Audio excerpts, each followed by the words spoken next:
Aquí hay dos errores de la Iglesia Católica. Número uno, llama a los curas padres. La Iglesia Católica refiere a los sacerdotes como padres. Número dos, vanas repeticiones. La Iglesia Católica enseña que uno debe de repetir el Padre Nuestro, Ave María y otras palabras de alabanza sin pensar. Momento. Aquí él ya se fue demasiado. Hola queridos jóvenes, queridos hermanos, ¿qué tal? ¿Cómo están? Espero que se encuentren muy bien. Por aquí les saluda el padre Byron. Me ha pasado un video en el que una persona quiere demostrar dos errores de la Iglesia Católica. Dos errores, se entiende en el video, que son gravísimos. Esto es para todos los católicos, para que puedan fundamentar su fe cada vez mejor y poder responder a estos a veces ataques o acusaciones o debates que a veces se quieren entablar. Por otro lado, eso es también para ti, hermano protestante, hermano evangélico, testigo de Jehová, no sé, hasta inclusive alguien que no tiene religión, pero que está quizá aprendiendo de la iglesia o le interesa aprender algo de la Biblia. Quizá no estás interesado en ser parte de la Iglesia Católica todavía, quizá. Sin embargo, por lo menos entiéndenos. Te invito a que nos entiendas. Lo que nosotros practicamos, lo que hacemos y las respuestas que voy a dar a esas acusaciones tienen sentido, tienen lógica. Una vez que nos conoces bien, por lo menos vas a decir lo que ellos dicen si tiene fundamento. Quizá yo no creo en eso que dicen los católicos, pero sí entiendo, que ellos no están locos, ¿no? Que ellos tienen una fundamentación bíblica y fuerte para llegar a creer en esto o a practicar esto otro. Vamos a ver. Dice, errores de los católicos. Atención. Aquí hay dos errores de la Iglesia Católica. Número uno, llama a los curas padres. La Iglesia Católica refiere a los sacerdotes como padres. Pienso que ese tema es muy importante porque en mis videos cada vez y cada vez creo más personas que no son católicas ven mis videos y escriben en los comentarios ¿por qué llaman padre a este hombre? ¿Por qué le dicen padre? ¿Y por qué padre? Y ponen la cita bíblica. No llamarás padre y así comienza, ¿no? Entonces es un buen momento para explicarles a ellos, ojalá que estén viendo este video. Algo que contradice las palabras del Señor Jesucristo. Mateo 23, versículo 9 nos dice, y no llaméis vuestro Padre a nadie en la tierra, porque uno es vuestro Padre, el que está en el cielo. Ok, entonces dice que lo que practica la Iglesia Católica de llamar a los curas o a los sacerdotes Padre está mal, porque contradice las palabras del Señor en Mateo. Y voy a explicar por qué los católicos llamamos a los sacerdotes padres. Bien, tenemos aquí Mateo 23:9. Y no llaméis Padre vuestro a nadie en la tierra. Está tomado de la Reina Valera, para que también los protestantes puedan confrontar con su propia Biblia. Porque uno es vuestro Padre, el que está en los cielos. Entonces Jesús dice, y no llaméis Padre vuestro a nadie en la tierra. Aquí el texto bíblico utiliza el término griego pater, que hace referencia al Padre, ¿sí? A un Padre de verdad. Entonces, aquí aparentemente Jesús está prohibiendo llamar sobre la faz de la tierra Padre a cualquier persona. Solamente tenemos a nuestro Padre del cielo. Si tomamos ese texto así, literalmente, sin ver el contexto, sin entender bien lo que eso significa, llegamos a una conclusión que es inclusive antibíblica. Porque entonces no podríamos llamar a nuestros padres, a nuestros progenitores padres. Y el cuarto mandamiento dice honrar al padre y a la madre. Honrar padre y madre. Entonces sí tenemos padres sobre la tierra y podemos llamarles a ellos padres. Entonces entramos aquí en un conflicto. Si el texto dice, no llames Padre vuestro a nadie en la tierra, pero sí podemos llamar Padre a nuestros progenitores, porque el mandamiento ya manda a llamarles Padre porque son nuestros padres, entonces ¿cómo podemos entender este mensaje? Vemos que hay un pequeño conflicto. Prohíbe y sin embargo les llamamos padres a nuestros progenitores. ¿En qué sentido entonces está prohibiendo ese término Padre? Para ello tenemos que ver el contexto. Y el contexto radica en que Jesús está hablando acerca de la humildad. Tenemos entonces aquí el capítulo 23 entero. Si ustedes desean, léanlo, pónganle pausa y léanlo. Yo me voy a centrar en la acusación que hace Jesús delante de los escribas y fariseos, que no hacían las cosas bien. Decían lo que tenían que hacer y lo decían bien porque lo hacían desde la cátedra de Moisés. Había allí una estima de parte de Jesús cuando ellos enseñaban desde la cátedra de Moisés. Sin embargo, no hacían ellos lo que debían y por ello Jesús hace estas reprimendas. Primero, porque atan cargas pesadas y difíciles de llevar, y las ponen sobre los hombros de los hombres, pero ellos ni con un dedo quieren moverlas. Es decir, que no dan ejemplo. Luego continúa. Pues ensanchan sus filacterias y extienden los flecos de sus mantos. Esa era una forma muy jactanciosa, ¿no?, de ser vistos justamente. Dice, hacen todas sus obras para ser vistos por los hombres. Y aman los primeros asientos en las cenas, y las primeras sillas en las sinagogas, y las salutaciones en las plazas, y que los hombres los llamen rabí, rabí. Pero ustedes no queráis que os llamen rabí. Y ahí comienza, que no os llamen rabí, porque tienen solamente un maestro que es Cristo, y todos son hermanos. No llaméis padre, ahí es el texto específico. Y también dice que no sean llamados maestros, que también se puede traducir como guía. No seáis llamados guías, porque uno es vuestro guía, vuestro maestro, el Cristo, ¿no? El contexto entonces es claro. Jesús está enseñándoles a sus discípulos la humildad. Tengan cuidado con querer ser así de jactanciosos, vanidosos y soberbios. De allí que el Señor utiliza un lenguaje muy radical para que el mensaje sea entendido. Recordemos que los judíos solían utilizar esta forma de enseñanza. Por ejemplo, si tu ojo es ocasión de pecado, sácatelo. Si tu mano es ocasión de pecado, córtatela.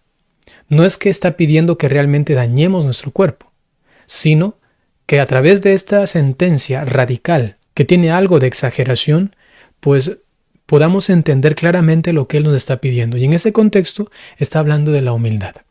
Si quieres enseñar, guiar, engendrar en la fe, que ya vamos a ver, esto es algo muy importante para San Pablo, pues tienes que hacerlo desde la humildad. Por ello, entendiendo el contexto de los textos bíblicos, no andamos por allí sacándonos los ojos ni cortándonos las manos, y sí decimos a nuestros progenitores padres, y también a ciertas personas también las llamamos padres, porque se han ganado este título. En el desarrollo de la historia de la Iglesia, pues ya el mismo San Pablo, y recordamos que él también ha escrito palabra de Dios, el mismo San Pablo nos asegura que él es también Padre. ¿Pero cómo? ¿Cómo es esto? Si Jesús dijo que no llamen a nadie Padre sobre la faz de la tierra, ¿cómo es posible que el mismo San Pablo se atribuya así el término, el título de Padre? Porque el contexto justamente de este texto bíblico hace alusión a una prohibición de aquellos que se jactan de llamarse así, de aquellos que a través de la soberbia y la vanagloria se imponen con este título. En cambio, el entendimiento de San Pablo y luego también de la Iglesia es que se le puede llamar Padre en ese sentido espiritual a alguien cuando realmente se lo merece. De aquí podemos ir entendiendo que la radicalidad del texto no es literal. Es decir, que es radical el texto, pero en relación a aquellos soberbios y jactanciosos. Pero en cambio, no es literal, en el sentido de que no es que no se le puede llamar a nadie Padre. Es más, así lo entendió la Iglesia. Por ello, el mismo San Pablo nos trae este texto que zanja por completo esta cuestión. Atención, tenemos aquí el pasaje de la primera carta del apóstol San Pablo a los Corintios, capítulo 4, versículo 15, y dice lo siguiente: porque aunque tengáis 10,000 ayos en Cristo, o sea, como guías, aunque tengas 10,000 maestros en Cristo, no tendréis muchos padres. Pues en Cristo Jesús yo os engendré por medio del Evangelio. Atención a esto. Primero, el ayo normalmente es el pedagogo, es aquel que ha acompañado en el camino, instruyendo también a aquel que estaba aprendiendo de Cristo. ¿Sí? Dice, porque aunque tengáis 10,000 ayos en Cristo, es decir, que en Cristo tienes un ayo, un maestro, un pedagogo, alguien que te acompaña, que te enseña.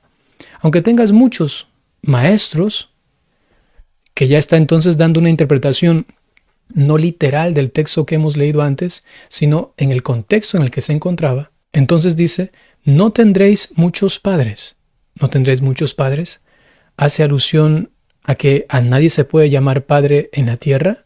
Hace alusión a que solamente el Padre que lleva este título está en el cielo. Miren lo que dice San Pablo. No tendréis muchos padres, pues en Cristo Jesús yo, dice San Pablo, yo os engendré por medio del Evangelio. Es decir, que está diciendo que el único Padre que tienen es el mismo San Pablo. Pues dice, pues en Cristo Jesús yo os engendré por medio del Evangelio. Por ello, no tendréis muchos padres. Solamente es Él, el Padre. Aunque tengan 10,000 maestros en Cristo. ¿Se entiende?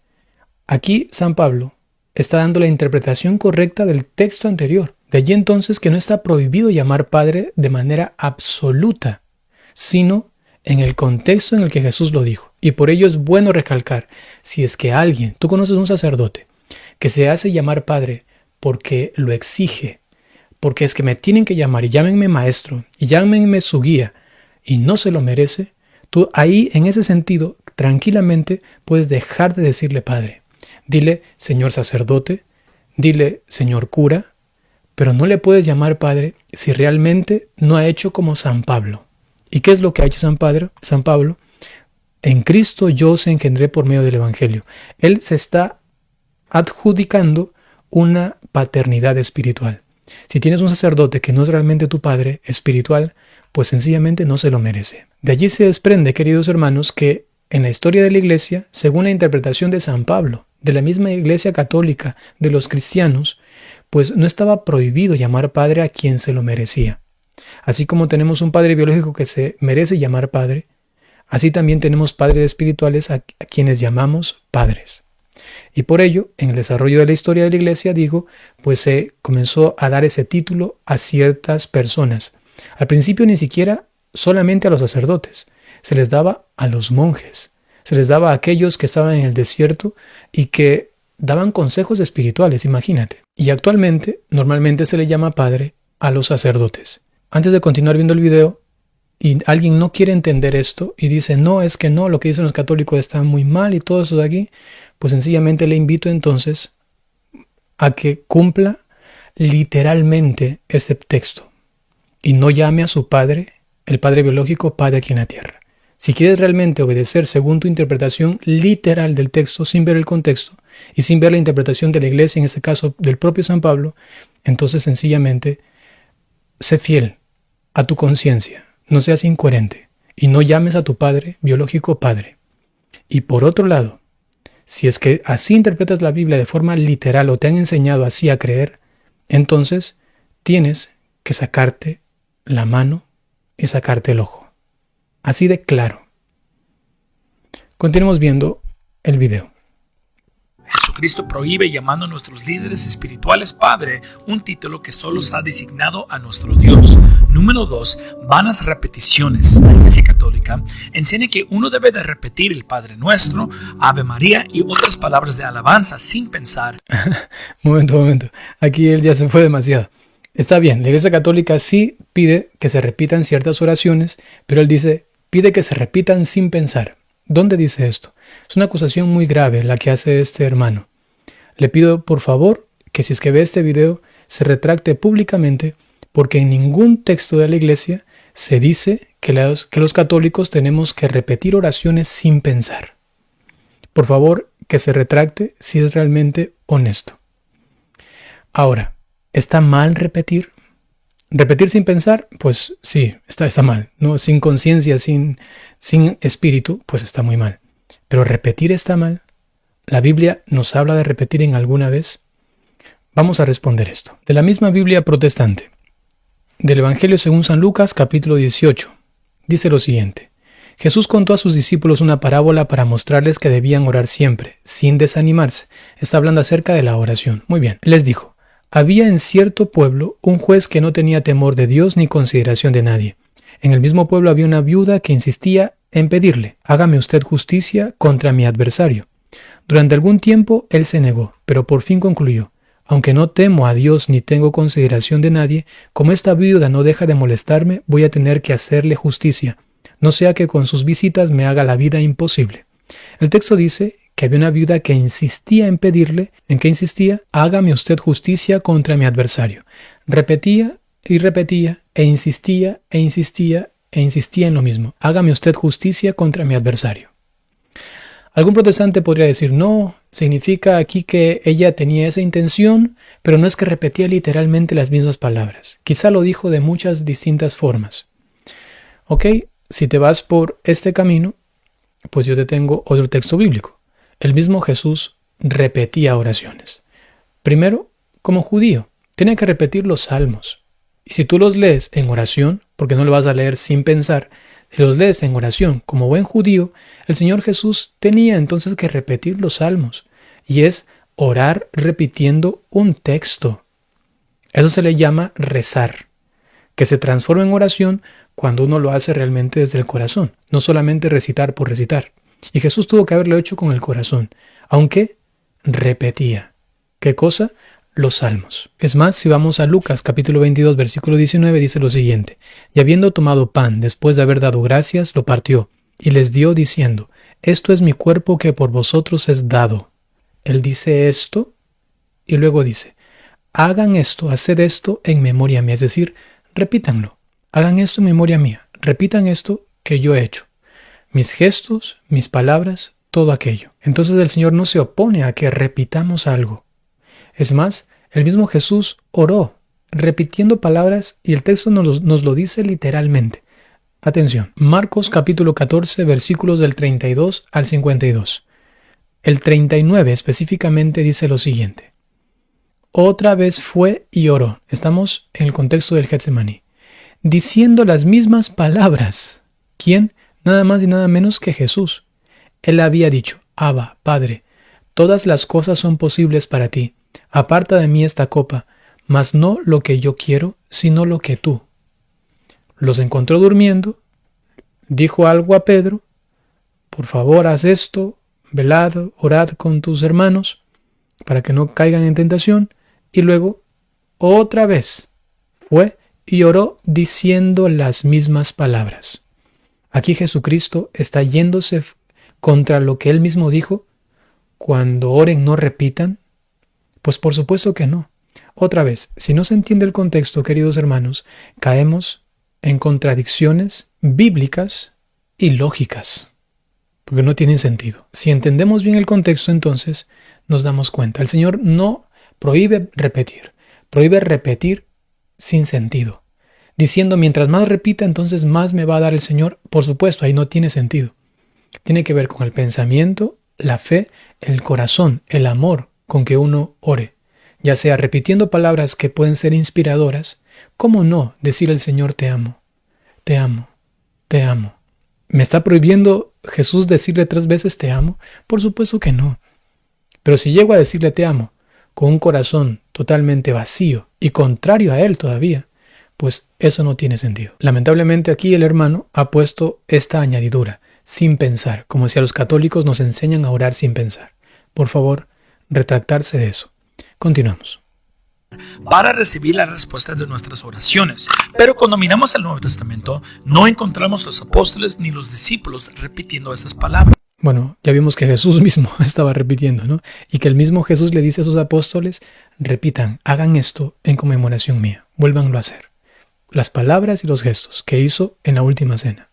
Es más, el mismo San Pablo luego, cuando dice lo que yo he recibido, esa tradición que he recibido, que hace referencia a la última cena, repite exactamente lo que recibió, las mismas palabras, los gestos de Jesús. Y dice: porque yo recibí del Señor lo que también os he enseñado, lo que he recibido a través de aquellos que repitieron lo mismo, ¿no? Primera de Corintios 11 del 23 al 34, por favor.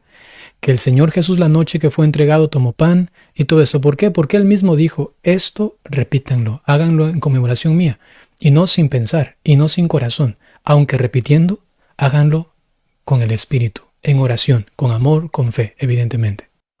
Más de eso, Mateo capítulo 6, versículo 7 nos dice: y cuando ores, no uses vanas repeticiones como hacen los gentiles. Vanas repeticiones, pero cuando la repetición viene del corazón, ya está solucionado el texto. Solucionado. ¿Por qué intentan hacerle decir al texto algo que no está diciendo? El texto no está diciendo no repitan, sino que dice vanas repeticiones. Es como si la misma Biblia me dijese: no hagas vanas obras de amor. ¿Ok? ¿Cómo se entiende esto? Sentido común, por favor. ¿Se entiende que no tengo que hacer obras de amor? Por supuesto que no. Me está diciendo que no haga vanas obras de amor. Una vana obra de amor, por ejemplo, es hacer solamente por quedar bien, por mi soberbia, para que me vean y me aplaudan. Esa es una vana obra de amor. ¿Está prohibiéndome hacer obras de amor? Por supuesto que no. Si es que lo hago yo vano porque mancho esta obra al quitar el corazón, la fidelidad al Señor, a la palabra, pues ahí estoy mal. Asimismo, dice, no hagas vanas repeticiones.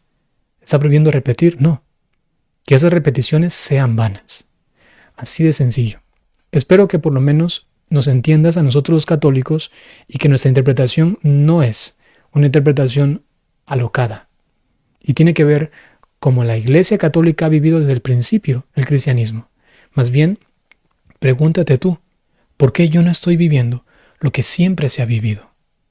Lo que hemos recibido de los apóstoles y de los discípulos de los apóstoles. Que piensen que por su palabrería serán oídos. Justamente él utiliza el término palabrería, es decir, unas palabras sin sentido y dar y lo mismo sin sentido. Bien, queridos hermanos, sencillamente eso quería compartir con ustedes. Cuando deseen, recen el Padre Nuestro. El Señor nos ha dicho también, cuando oren, digan, Padre Nuestro. Y nos manda a repetir esa oración porque nos dice, cuando oren, digan esto. Entonces, la Biblia es clara. Pero si alguien se obstina en esto solamente para no parecerse a la Iglesia Católica porque tiene alguna herida contra ella, pues más bien vamos a orar y recemos un Padre Nuestro también por aquellas personas. Ahora permítanme darles la bendición. El Señor esté con ustedes. La bendición de Dios Todopoderoso por intercesión de la Santísima Virgen María, San José y todos los ángeles y santos, en el nombre del Padre, y del Hijo, y del Espíritu Santo. Hasta pronto.